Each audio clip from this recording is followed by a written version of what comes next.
കേരളത്തിലെ മുസ്ലിം പണ്ഡിതന്മാർ പരമ്പരാഗതമായ സുന്നി ആദർശങ്ങൾ നിലനിർത്താൻ വേണ്ടി 1926 കേരളത്തിൽ ഒരു ആധികാരിക പണ്ഡിത സംഘടനയ്ക്ക് രൂപം നൽകുകയാണ്, ഒരു പണ്ഡിത സഭയ്ക്ക് രൂപം നൽകുകയാണ്. അതിൻ്റെ പേരാണ് സമസ്ത കേരള ജംഇയ്യത്തുൽ ഉലമ. നമ്മൾ ഇന്ന് സമസ്ത എന്ന് വിളിക്കുന്ന മതപണ്ഡിത സംഘടന. ആ മതപണ്ഡിത സംഘടനയിൽ 1989 ഒരു പിളർപ്പുണ്ടാവുകയും അതിൽ നിന്നും ഒരു വിഭാഗം അവിടെ നിന്ന് ഇറങ്ങിപ്പോയി പുതിയൊരു സമസ്തയ്ക്ക് രൂപം നൽകി. അതാണ് കാന്തപുരം AP അബൂബക്കർ മുസ്ലിയാർ നയിക്കുന്ന സമസ്ത എന്ന് പറയുന്നത്. ഇപ്പുറത്ത് ഇപ്പോഴത്തെ അധ്യക്ഷൻ സയ്യിദ് ജിഫ്രി മുത്തുക്കോയ തങ്ങൾ നയിക്കുന്ന മറ്റൊരു സമസ്ത. ഈ സമസ്തയുടെ 100ാം വാർഷികമാണ് ഈ വർഷം എന്നുള്ളത്. 2026 എന്ന് പറയുന്നത് സമസ്തയുടെ 100ാം വാർഷികത്തിലേക്ക് എത്തുകയാണ്. അതിന്റെ ഭാഗമായി ഇരുവിഭാഗം സമസ്തകളും യാത്രകളുമായി മുന്നോട്ട് പോവുകയാണ്. അതിൽ തന്നെ സമസ്തയുടെ അധ്യക്ഷൻ സയ്യിദ് മുഹമ്മദ് ജിഫ്രി മുത്തുക്കോയ തങ്ങൾ നയിച്ച സന്ദേശയാത്ര, അത് കന്യാകുമാരിയിൽ നിന്നും തുടങ്ങി കേരളത്തിലെ 14 ജില്ലകളിലൂടെയും പര്യടനം നടത്തി അത് മംഗലാപുരത്ത് സമാപിച്ചിരിക്കുകയാണ്. അതിന്റെ ഒരു സന്ദേശം എന്ന് പറയുന്നത് സ്നേഹത്തിന്റെ, സമാധാനത്തിന്റെ, ഐക്യത്തിന്റെ, ഊട്ടിയുറപ്പിക്കലിന്റെ ഒക്കെ സന്ദേശമാണ്.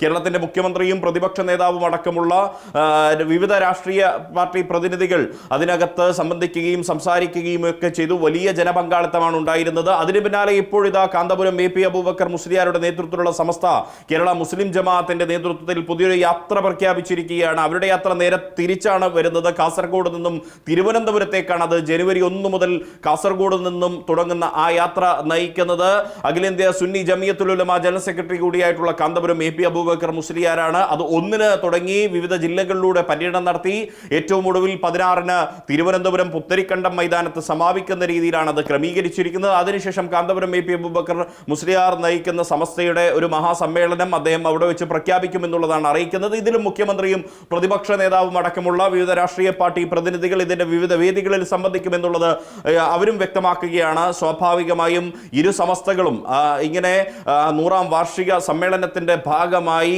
വിവിധ പരിപാടികളും ഒപ്പം തന്നെ യാത്രകളും ഒക്കെ സംഘടിപ്പിക്കുമ്പോഴും ഉയരുന്ന ഒരു ചോദ്യമുണ്ട്. സുന്നി ഐക്യം എന്ന് പറയുന്ന സ്ഥിരമായി എപ്പോഴും ഉയരുന്ന ഒരു ചോദ്യം, അത് എന്നായിരിക്കും യാഥാർത്ഥ്യമാവുക എന്നുള്ളത്. ഇപ്പോൾ തന്നെ സുന്നികൾ തമ്മിൽ പലപ്പോഴും ആശയപരമായി അവർ യോജിച്ചു നിൽക്കുന്നു. സംഘടനാപരമായി രണ്ട് കൂട്ടരും വിഘടിച്ചു നിൽക്കുന്ന സമയത്തും ആശയപരമായി അവർ യോജിക്കുന്നുണ്ട് എന്നുള്ളത് ഒരു വസ്തുതയാണ്. അതിനപ്പുറത്തേക്ക് സംഘടനാപരമായുള്ള യോജിപ്പ് എന്നായിരിക്കും എന്നുള്ള ചോദ്യത്തിന് കൃത്യമായ ഒരു ഉത്തരം പറയാൻ നേതാക്കൾക്ക് സാധിക്കുന്നില്ല. പക്ഷേ അത് ഇരു വിഭാഗത്തിലെ നേതാക്കൾക്ക് ഒരു താല്പര്യമുണ്ട്. കാരണം ഇങ്ങനെ വിഘടിച്ചു നിൽക്കാതെ പൊതുവായ കാര്യങ്ങളിൽ, പ്രത്യേകിച്ച് കേന്ദ്രത്തിലുള്ള സംഘപരിവാർ രാഷ്ട്രീയത്തിൻ്റെയൊക്കെ ഒരു കടന്നാക്രമണം ന്യൂനപക്ഷ സമൂഹത്തിനെതിരെ വരുന്നു എന്നൊരു ആശങ്ക നിലനിൽക്കുന്ന ഒരു ഘട്ടത്തിൽ അത്തരം സാഹചര്യങ്ങളെ ചെറുക്കാനെങ്കിലും ഒറ്റക്കെട്ടായി നിൽക്കുന്ന ഒരു സാഹചര്യം ഇത്തരത്തിലൊരു ന്യൂനപക്ഷ സംഘടനാ സംവിധാനങ്ങൾക്കിടയിൽ വേണമെന്നുള്ള അഭിപ്രായക്കാരാണ് ഇരുവിഭാഗം സമസ്തകളും. എന്തായാലും ഇനിയിപ്പോൾ കാന്തപുരം AP അബൂബക്കർ മുസ്ലിയാർ നയിക്കുന്ന ഒരു കേരള യാത്ര കൂടി കഴിഞ്ഞ് അതിന് പിന്നാലെ തന്നെ